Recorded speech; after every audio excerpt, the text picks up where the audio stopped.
Welcome, ladies and gentlemen. It's that time again. Jonathan here. And Anna. Welcome, everyone, to the Two Tired Parents Amazing Race podcast, where we're going to go over our top 10 for like 8 in Bulgaria. And we are running a little bit behind. We're a little bit behind schedule. Okay, we are Two Tired Parents. It is right there in the title. Still tired. But hey, we're here and we're ready to go, ready to give you a great recap today. Let's do it. So what are we going to be talking about today? Bulgaria, Sofia, Bulgaria. What a cool leg this was. I mean, I got to go to the library. Oh, nerd alert. I got to go to a museum. And to top it all off, I got to see my wife do what she does best, which is dance, right? And she absolutely killed it. So all in all, a great leg. And by the way, we also had some of the best cherries we have ever had. Oh my goodness. Can't wait in to our tell entire you guys lives. about it. Yeah. We'll tell you about that and more, including something you will not see on any other recap other than this one. Okay, look, guys, watch all the recaps. Please watch them all. But if there's only one you could watch, it better be this one, because as we will see today, in today's episode, we're going to bring you something that no other recap caught. Lowdown. Only this recap is going to have this information. I'm not going to tell you where it is, because if I tell you, you're just going to skip ahead, and I don't want you to skip ahead. So yeah, people's attention spans are like this. Yeah, the TikTok thing has completely shot people's attention spans. We need to get used to watching long form content, right? And so I'm not going to tell you where it is, but I'm going to tell you that you do not want to miss it. It's going to be in this video. Stay tuned. All right. Should we get started? Let's get into it. Come on. Okay, so for number 10, we're going to revisit our leg 7 just for a bit. Yeah, we want to go back to leg 7 because we were just thinking about that moment in the ditch again and how like... Oh, because we chose to park in a ditch. Yes, well, of course. It was a conscious choice, of course, to start in a ditch. Everybody wants to choose to park in a ditch. Yeah, of course. Yeah. It's never bad luck. No, never that. But the thing that was so remarkable about that moment, we got to the U-turn board knowing that we were stuck in a ditch, and we didn't U-turn anybody. That is insane. Not enough people are talking about that. I'm sorry. To have that level of confidence in a race, to be your car is stuck in a ditch. We have seen teams eliminated. Glenda Lumumba come to mind, right? Season 34. The most recent, yep. In this exact scenario, and we just don't even U-turn anybody. Jesus, do we have like ice water running through our veins or what? I mean, that's crazy. That's crazy behavior. Our intuition hasn't failed us yet. I mean, we just knew what we were doing. And I just love the level of confidence with which we raise. I mean, geez, that is so cool. I mean, that's a gangster move. That's a straight up G move. We need to give ourselves propers because look, these people will never give us our flowers. They will never give you your flowers. We realize that at this point. So we got to go ahead and give ourselves our flowers there. Props to us.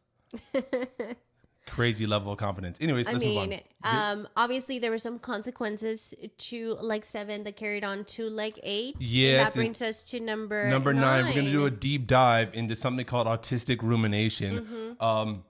You saw when I got into the car, we ripped open that clue and it said, hey, express pass, right? The twist for this leg was an express pass. In a different scenario, we would have been excited to see that there was an express pass up for grabs. Right, but because the first team had such a big jump on everybody else, it was pretty much an uncontested express pass, which was like, wow, okay. Put me in a bad mood right from the start. Okay, you never want to see a team get like such a huge advantage in the game. But let's talk about why that put you in such a bad mood, though. Because I think that brought up a lot of different thoughts, from whatever happened in leg 7 and how that essentially carried over and why that was such a big right, because every leg, I feel like we started every leg with a positive attitude, with that optimistic outlook. Absolutely, yeah. But this kind of happened, and it kind of immediately brought me back to leg 7 because, had we not had that situation leg 7 happen, we would have maybe been in a better position to compete for that express pass. Right. And so, rumination, what is it? It's a persistent dwelling on negative thoughts. This is something that is closely associated with autism. And so when you see me in the car just kind of going on and on about how this bad luck is carrying over into this leg, that's me ruminating. That is what we realize now is a feature of autism. It's called rumination. We didn't know that then. I mean, we know it now. And as you see me in the car, I am just quietly driving and in my best efforts, ignoring you and also trying not to engage, because in my head, I'm thinking if I even engage, it's just going to create like a bigger situation. what I know now and what we've learned since Jonathan's diagnosis is that is the opposite of what anyone around someone with ASD is supposed to do. So basically what autistic rumination is, it's like your brain is stuck in a negative thought loop that it can't break out of. And for a neurotypical person, it's very easy for them to kind of shift gears or shift tracks and focus on the task at hand, which is what you saw Anna do. But for me and other people on the spectrum, it's very hard to do that. And, there are tools and strategies that we are learning about now. Right. That teach you how to address just this. But it's very tough for me in this moment to break out of that negative thought pattern. And but I mean, so much, you guys, that he's not even able to navigate. Yeah, I actually... You don't see this, but he's actually not able to get us into Sofia City Center. I'm the navigator, and I'm so frustrated at this point. Right, and so I'm not able to get us to Lake Ariana, which is the first stop, and we have to end up stopping at a gas station, right, to get help, because I completely am out of sorts. I'm so focused on this this Express Pass thing that... And again, it's just so hard for me to understand. Like, okay, I understand you're upset. Can we just shake it off and move on? I am the queen of compartmentalizing. Like, I just kind of set it aside and I focus on what I have to do. It's not necessarily the healthiest way to deal with your emotions, but I just don't know how to help you. And again, I'm not trying to encourage you to stay in the negative loop. From what I've been reading, this is a great way. Well, there are different ways to go about addressing rumination. One is to just find a way to distract yourself from whatever triggered the negative thought loop. And so a distraction works. And then also they said if you have someone who's patient enough, you could help kind of talk them through it. Now we're on a race. We don't really have time to do a whole therapy session here. Yeah. But I know very often you talked about, just me acknowledging that what is happening, not dismiss it, but just acknowledging. And we saw this multiple times. I mean, this affected us throughout the race, guys. This is not the first time it's happened. It happened. I want to say one. Yeah. Anytime something bad happened, all the things caught up, and you were just so upset, and you just couldn't get myself back on track. It's like you need to just talk through what happened. Like, yes, everybody showed up. Yes, we've been equalized. Yes, our lead is gone. Okay. And let's talk about baby steps. What can we do moving forward? And it just takes a lot of energy for me to do that when I am also racing. Yeah. And honestly, again, this was something that was probably one of our biggest liabilities on 100%. The race. 'Cause we see now looking back how much this affected us throughout the race. And gosh, it affected our race. This kind of negative rumination just really killed us throughout the race. Yeah. But anyways, if you want to learn more about autistic rumination, if you're interested in learning more about this topic, we're going to leave a description in the we're going to leave a comment in the description. There we go. Anyways, moving on, because I was not able to navigate, right, we had to stop at a gas station. And it led to a very unfriendly incident. Number 8 on the list, unfriendly incident. What happened when we stopped at the gas station? We both got out and we saw an older gentleman, and we immediately asked him if we could borrow his phone so we could get directions. And don't forget, guys, we have a camera crew with a camera and a sound person with us, right? Yeah. And so he's very nice, and he actually hands me his phone, and we start getting directions. But in the middle of getting directions, out from the store walks this very burly, kind of hard looking Bulgarian woman, and and she's looking like she's ready to throw hands. No. She's ready to throw hands. So yeah, her demeanor is slightly aggressive, and she was just coming at us, belligerent. And so I just gonna say thank you very much, and we give him his phone back, and we book it to. So we go back to the car, right? But it doesn't stop there. This lady pursues us to the car. I close the door. She proceeds. She opens my door. To open the door. So guys, if anybody is ever coming after you, you lock your door as soon as you get in the car. She opened my door. She opened the door, and my dumbass. I'm over here trying to getting ready to talk to her. I think she wants to say something for me. No, say something to me. The cameraman is like, "Close the door, go. You need to drive." Go because she's just going off, and we don't understand obviously anything she's saying. Yeah, but she did not want us there at all, so we get the hell up out of there, right? Expeditiously. You feel me? It was scary, you guys. Yeah, and we figured, look, I'll just look at the map and try to figure. Bit. Yeah, we'll figure out how to get there via the map. Forget it. Anyways, we get to Lake Ariana eventually. No, hold up. Yes. Before we get to Lake Ariana, we actually drive to our hotel where we stayed at for the night. I don't know if you remember. I was like, oh, that looks familiar, and I was like, I think we went too far. We went so far past Lake Ariana that we were at the hotel that we started at And then that morning. Anyway, not great with the navigation today, guys. No, and again, I just can't get this man to focus. He is an excellent navigator, so far at least, and he just totally failed me that day. Yes. So, anyways, we get to Lake Ariana, and it is St. Jordan's Day, right? They're reenacting the St. Jordan's Day festival. Yes, and we learned that we have to get in the water, and I don't know what this lake looks like. I read the clue, and I'm like, oh. Water again. You know what that means, you guys. The PTSD starts, crawling back up. Throw up the water counter. Yeah. This is water challenge number 5. Yes, we're continuing to keep count. This is water challenge number 5. And I feel like we're getting pretty close to setting some sort of record for water challenges on The Amazing Race. We're getting there. I remember season 31 had a significant number of water challenges. Yes. I think we're coming up on the record here. So we are continuing to keep count. This is water challenge number 5. That's a good season to compare it to. Yes. It didn't require you to swim, but I had to get wet. But I had no idea. Like getting wet. Remember, you read the clue and you have to run towards. I don't like getting wet. So it's a water challenge. The challenge was good. It was a little kind of straightforward, I thought it could have been maybe a little more tricky, right? They could have threw in a little. You would have loved an extra challenge, like. Yeah, maybe have some crosses already in there, and we have to search for the correct cross just to give it another layer of difficulty. Yeah, right. You know what would have been fun too if all the men were like dancing amongst the crosses. Oh my gosh! So you had to add a little chaos to the mix, right? Because it felt very linear the way it was implemented. But that's fine. It was fun. Yeah. And look. As always, the best moments on the race are those moments when we get to immerse ourselves into these unique 100% cultural traditions. Yeah. And this was exactly why I'm here. And you see me having a great time. This is what I'm here for. I'm loving every moment of it. I get in there and I'm dancing with the locals, and it's really cool. And this is one of my favorite moments of the leg. Yes, you had a big smile on your face. So we head to the staircase where we have to, enter the lake, and I make an active decision to leave my shoes on because those rocks look slippery and I am not about to bust my head. Yeah, you saw Josiah almost bust his head getting in. No, thank you. Yeah, I ain't trying to do all that. And so, but you know what's so funny? So many people were so pressed about me leaving my shoes on. They thought it was like, ew, she's getting her shoes wet. Look, but you guys actually failed to miss something super important. We will get into that, but hold on. Guys, y'all got to stop being so obsessed with us. I understand we're interesting, but this is crazy, guys. Come on. I know. You're noticing little details like this, priorities, guys. It's getting a little weird now. Yeah. Come on, guys. Yeah. Just let us live. Let us live. Okay, please. Anyways, we did notice something. Guys, this is what I was teasing at the beginning of the episode. If you made it this far, congratulations. You found it. We're going to show you something right now that you have not seen on any other recap. Okay, tell them. Number 6, we're taking a closer look. Do you remember Wood Chopper Guy? Wood Chopper Guy. Remember there was this great moment in the episode where Carson Jack got on the bus and they saw the Wood Chopper Guy. It was like this. They're it's a coincidence. He's just on the daily bus. Incredible coincidence. Wood Chopper Guy. Did anybody else see him on the lake dancing with everybody else? Hold on. We're going to throw up some pictures because this is going to shock a lot of people when they see this.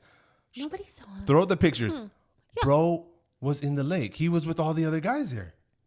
Did you guys see him? Who else caught him? If you're at home and you caught him, put it in the comments. I'm 100%. betting none of you caught it. We were watching. So we watched the show once on Wednesday, and then we watch it again the next day usually, where we have a little more time to just go through and pause it and everything. And Anna, my keen-eyed wife, she found it. She found this guy. And she said, "Hey, the woodcutter guy's in the lake." I said, "No, you're seeing things wrong." She had to pause it, and I looked. I said, "Oh my God, it's him."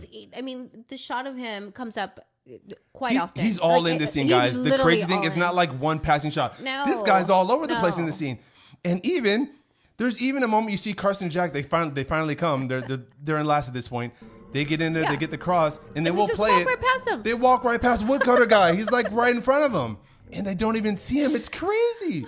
So obviously, look, I think people understand. These are actors, right? He's not actually a woodcutter.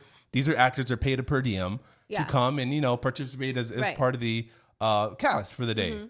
Background actor. It's just so funny. I mean, you see him multiple times. He's all through the scene. He's crazy. All through it. But I don't know why people missed it. But you didn't miss me going in with my shoes. And that was literally 3 seconds. Maybe if you were a little less focused on us, you might catch these details.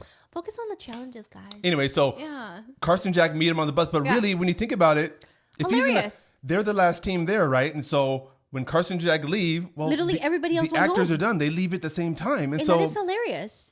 Yeah. And the guy wasn't like already in the bus. They literally get in the bus at the same time. So how much of a coincidence was this? I don't know. I'll leave that to the audience to determine. But as we could see, you know, it wasn't a big coincidence that it was made out to be. It's kind of sad, though. It's kind of like knowing that Santa Claus is not real. You know, it's like, oh, he doesn't really chop wood for a living. He's an actor. Oh, darn it. Yeah. So anyways, I thought that was a fun catch by Anna. Anyways, let's move on. Okay, moving on to number 5. City race. We are racing across the city of Sofia. No more taxis, no more vehicles except for public transportation. And I was so nervous at the beginning. You know, I'm just like, where do we go? Where do we go? And you just run towards the main street and try to find the fastest way to get to wherever you got to go. Wherever you got to go. We need to a lot of people didn't even risk it. They're just like, we're running. Yeah, some people just straight up ran, which is, hey, if you have that fitness level, go 100%, for it, for sure. Yes. Yeah. We are going to the Russian Monument Square where we are supposed to find a Klek shop. And so I just thought the city race was really fun and it was a nice change of pace.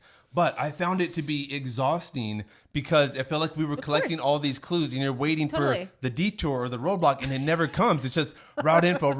I think there were like 5 or 6 route infos before you finally got to the roadblock. And I just feel like it was so cool because, I think mainly because all the route info start with like head to, and it's like okay, we gotta go somewhere else instead of like doing something. I feel like if they were active route infos, it wouldn't feel as exhausting. Yeah, so the cadence or the rhythm of a city race, it just feels very different from what you have become accustomed to on the race, right? So there's a certain like cadence. So you have route info, detour, route info, roadblock, something to that effect. And so this one just felt more mentally exhausting because it was just a whole different cadence. Yeah. So anyway, we get in the bus and we ask this young guy, we're like, hey, number 4, what is a Klek shop? And homie gets in his phone and he finds a clothing stop that is, a clothing store that is named Klek shop. It just happens to be a clothing store in Bulgaria named Klek shop. And so I'm like, oh, that's the store we need to find. Oh, so we're looking for a clothing store. What are the odds? That's the name of a business. And listen, this kind of goes to that whole good luck, bad luck thing that we have kind of touched on. This guy did not seem very helpful. And so we asked him for information and he wasn't really the most helpful. Right. And something I noticed, and I think this is just cultural, I feel like whenever we wanted to ask for someone's phone, they'd always like hold on to it and they're like, here. Like you really didn't have a freedom to like search multiple things. It was more like here. Nobody gave the phone in Bulgaria. Handing you their phone. And we think that might have been a cultural thing. I feel like if I go to Mexico and ask for dishes, people are like, here.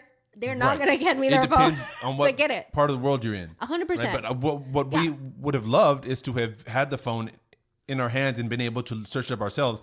But because he seemed reluctant to, give up the phone, we go with that information. We figured, and hope for the best. It's a clothing store. We're looking for a clothing store. So that's what we're looking for, a standalone clothing other store. teams, might have had better luck. I know the woodcutter guy was like, hey, you're looking for this place you have to squat down to access. And it's like, oh my gosh, I wish someone told us that. That's an important clue. Because I feel like we were that team that had the hardest time finding the Klek shop. And it was because we asked this guy who kind of sent us looking for a clothing store. Like, they didn't show how long we were running around looking for this. We were walking around for 10 minutes trying to find this Klek shop. Oh my gosh. Like, we were just going in circles and...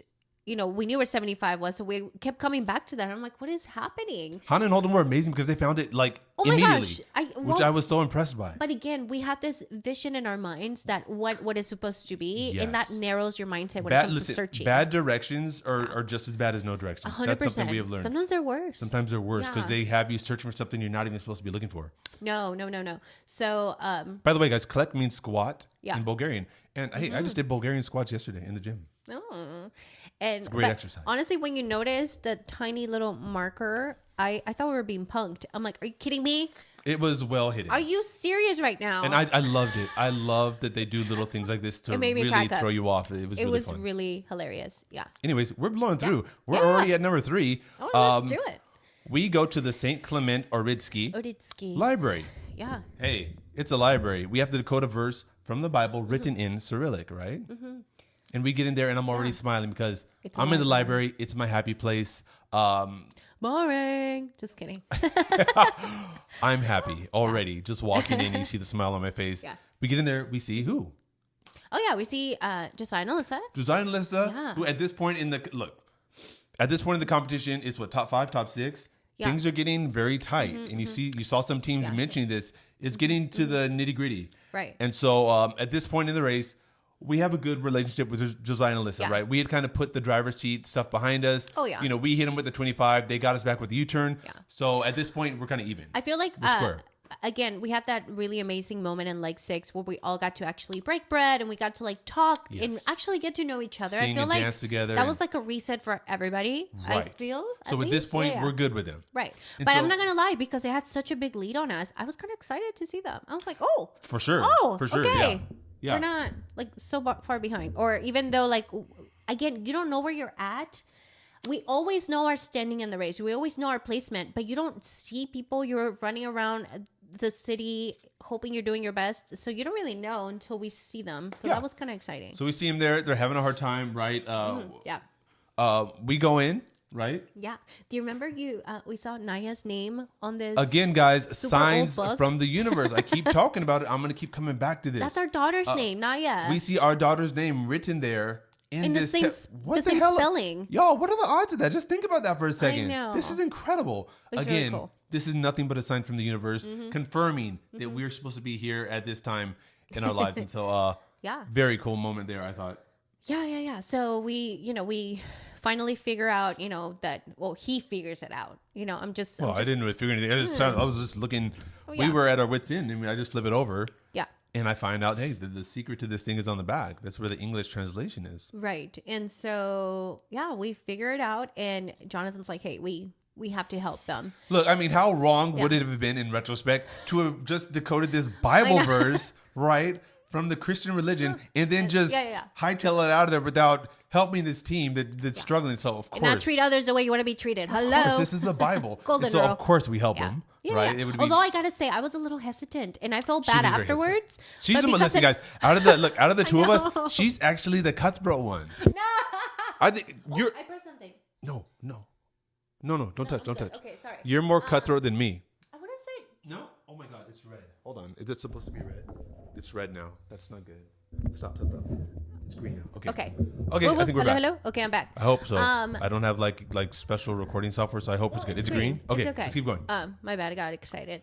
So you're more reluctant to help them because Josiah and Alyssa, they're one of the top teams in the competition and one of the fastest. This girl is a beast, guys. They run ultra marathons. I mean, you saw her. Fun. She brought her guns to the race. This girl is a finely tuned machine. Her body's and so is Josiah. Incredible. And so she thinks twice, like, should we really help him? So I didn't learn that Alyssa played soccer until probably on our way. I remember actually it was on our way to Bulgaria, and I remember thinking, "Oh, that is why they're so fast." Oh my gosh, I cannot run for the life of me. Blazing I hate speed, running, man. and I only run unless someone's chasing me. So, the race. But I was just like, "Babe, they're just gonna run past." Yeah. So you see us running out of the library after we give them the clue. We know as soon as they I get have a 10-minute lead. They're going to be on their tails. We already know. So we're kind of like hightailing it out of there. But like, no, helping them was the right thing to do. And I would have done it again. But and I think, was a little honestly, like... if the roles were reversed, I think they would have helped us as well. I think we so were too. good at this point. 100%. So, yeah, 100%. I think so too. They're great people. So I think they would have helped us as well. Hey. But... How about we take a moment to revisit our old friends, Scott and Lori? Oh, yeah. Because you know how much I love Scott and Lori, right? Yes. Let's watch a little video. And you love their recaps. You look forward to the recaps. I look forward to the recaps. Didn't you text Scott? You were like, "Hey, where's your recap at? I've been waiting for it." Let's take a look at Scott and Lori discussing our performance. Oh my gosh, at the Cypher task. Let's do it. Hold on, I think I have it here saved. Oh my goodness, here we go. Ready? They always have such great insights. Sorry, this is going to be a little shade. Like when Jonathan's like, "All right, let me tell you." Are you guys still struggling? Yeah, I'm like, just tell him, just to flip it over. Like, flip it over and then get the heck out of there. You're slowing yourself down. I know there's like this whole production, and I'm like, what is full production? Yeah. Well, how about we just move on to number 2? That was very interesting. Anyway, what is an M4? What the hell is M4? Gosh, what is an M4? We were looking for M4 all day. We would talk to we were at the library. We come out. We talk to a couple of students, and they say, "Hey, if you want to get to this Socialist Art Museum, you just take the M4." Just take the M4. So we go out looking for this M4. What is the M4? Little did we know what they were referring to was the metro. Why didn't they just say Metro like they did say with the Metro, other teams? Say that. Like M4, what does this mean to me? Someone told Mark, oh, the Metro, it's Do right I here. look like I'm from here? Say the Metro, because, guys, this whole time that we were racing across Sofia, we didn't even know there was a Metro. We never took the Metro. We were always taking buses, and that's why we were moving so slow throughout this leg. Our travel and experience was on full display in leg 8, and gosh, it did hurt us. That stupid Metro. In this leg, yeah. The Metro. And you see multiple times, like we crossed by the Metro. You guys have no idea how many times we had to ask for directions to get there. And we're from LA, for Christ's sake. There's no public transportation here. Right. One of the great things about taking the bus is that we were able to see a lot of the city. And 100%. And one of the things we saw was a farmer's market. At one of the stops, we had to take a transfer. Yeah. Well, and you have to wait. So like Mark said, unfortunately here in the States, you have to wait sometimes hours to get on a single bus. And you get to interact with some of the locals. And but we these saw buses like were coming like every 5-10 minutes. Thankfully, sometimes. they were coming right with relatively quickly. And so we got to stop at a farmer's market, which was outside one of the bus stops, and we stopped and we bought some cherries. Just to refuel. You know, and investing in the local economy. Who would have thought these were some of the best cherries we've ever had the in our most delicious lives. cherries we have ever tasted. Like, I don't know where they grew these things. You bought a pound of cherries, by the way. We bought a pound of cherries, and I stuck them in my fanny pack, and we were running with this thing for the rest of the leg. And so we were trying to eat them as fast as we could in order to lighten the load, because it was like these things were getting kind of heavy. No, this fruit was delicious. Even our camera crew, he grabbed some fruit camera too. guy, he grabbed some fruit too. But we would have never had this opportunity. Also, you met a lot of you happened upon a lot of teenagers who appeared to be ditching school. They were ditching school. These I mean, they had their badass backpacks. kids. Yeah. You have bad kids everywhere. And they were like chuckling, like, because they knew what they were doing. I know. And one of the girls was wearing a Los Angeles shirt. I'm like, hey, I'm from LA. Yeah. Which is, it was fun. It was fun meeting some of those kids. But we kept bumping into them. We kept bumping into like these kids ditching. So yeah, right. We're like, you're still here. Yeah, they were fun.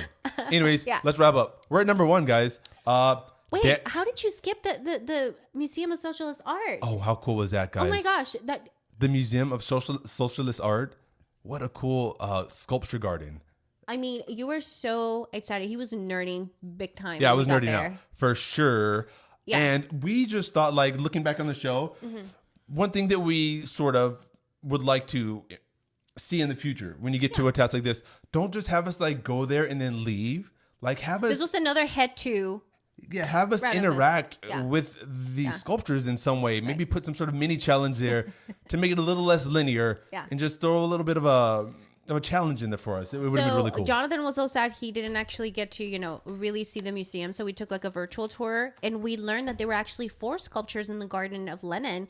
And I looked at Jonathan, I'm like, how cool would it have been if they're like, oh, how many sculptures, or find all the sculptures to get your clue, or something like that. It just would have been a good opportunity. Just to mix it up a little bit, make it a little more challenging. Yeah. Yeah. Obviously, so we get to see them. Yeah, because I actually wanted to stay and look and enjoy it. But when you just grab your clue and leave, you don't really have the opportunity to, immerse yourself the way you would like. So then again, we leave the Museum of Socialist Art. We get directions. I go like, oh, get the M4. Again, the guy says M4. We go looking for M4. Another 10 minutes just burned looking for this M4. So we hop on another bus. And we take the bus all the way back, because now we're going pretty much in the opposite direction of which we came. So we're going back to City Center. Back to the City Center. Right. And we go to a place called the Central Military Club. And so in retrospect, no wonder Josiah beat us there. They took the Metro. They took the Metro, of course. And we saw, when we watched the TV show, we saw when Mark and Brett went up to somebody, the guy just says Metro. And God, would I have loved for someone to just say the word Metro to us that day. You're like, wonderful. Where is the Metro? Would have made our lives a whole lot easier. I know.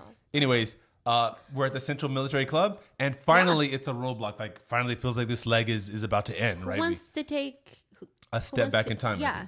Right? And so what did you think it was when you read that? I definitely thought it was like some sort of choreography, but because we're at the military club, I'm like maybe like a marching drill like choreography. But I thought it could have been a memory challenge as well. You also mentioned that, yes. Yeah. Anyway, so I ended up doing it, and you see how excited we are when we finally see a roadblock. We're like, finally! Not only that, but it's a dance challenge. Like, I know. This is the first time that it's leg 8. It was, and so we're fun, just barely getting to dance on the like Come on, guys. That's what we do. We're dancers. I've been looking forward to that. And I wish it would have been a detour. She would have been able to do it, but it's okay. Finally, she gets to dance, which is like, yes, hallelujah. Yes. My instructor was beautiful, by the way. She reminded me of Karina from Dancing with the Stars. I was like, you. And we see Josiah and Alyssa there. Josiah and Alyssa are there. They've been there for, I'm not sure how long they were there. Yeah, but they were there. So anyway, we head upstairs and I have to get dressed. And I am just dripping in sweat, you guys. I am so tired. And it's you've been running. Yes. And the layers for this outfit were many layers. I want to say there were like 5 layers. I was suffocating. Ooh. It was very hot. Brutal. So going up and down the stairs, by the way, our training had to be done like in the 3rd floor. So you have to go up the stairs and do your, practice and then come down and try it and then go back upstairs. It was so tiring, you guys. You see me. I'm like flushed red. I stand out. Yeah, I saw Josiah when he was coming out of the practice room. He was like fully drenched. Oh, my goodness. And he had to wear a hat. Yeah, so these were heavy outfits, huh? Yeah, they were just hot. Anyways, how'd you do? I mean, I loved it. It was so fun. As you guys saw, the choreography itself wasn't like super duper tricky. It was just very repetitive.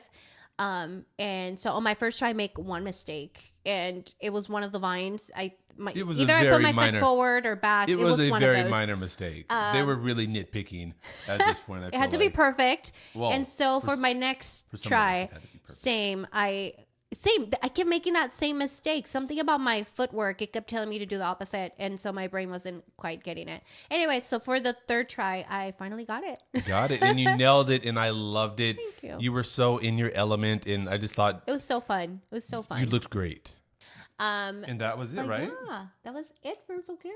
I thought this was one of my favorite legs. Yeah, no, it was so fun. Again, for people that have never traveled out of the United States, like we got to actually see the city. This is how we got to be tourists in a way, even though we were racing and we were exhausted. But yes, I love the city race because you really were taken all over across the city. Yeah. I mean, we almost got in a fight at the beginning. I mean, we were lost. A lot happened. We got to see some amazing cherries, and it all ended with what's it called? Oda dance. Right? An Odo dance. Yes. Odo dance. And that was just really awesome. Yep. Anyways, I don't even think we have much else to talk about. Right? We're good? No. I think that is it. That's it for today's episode. Thanks for sticking with us. Stay tuned because we were running behind schedule. The next episode airs tonight. It's coming up in like a couple hours for some of you. So we're going to try to get this online as fast as possible. And then hopefully you can catch us tonight when we head to Naples, Italy. We're in Italy. It's mozzarella madness. It's pizza time. All right, guys. Until next time. Bye. See ya.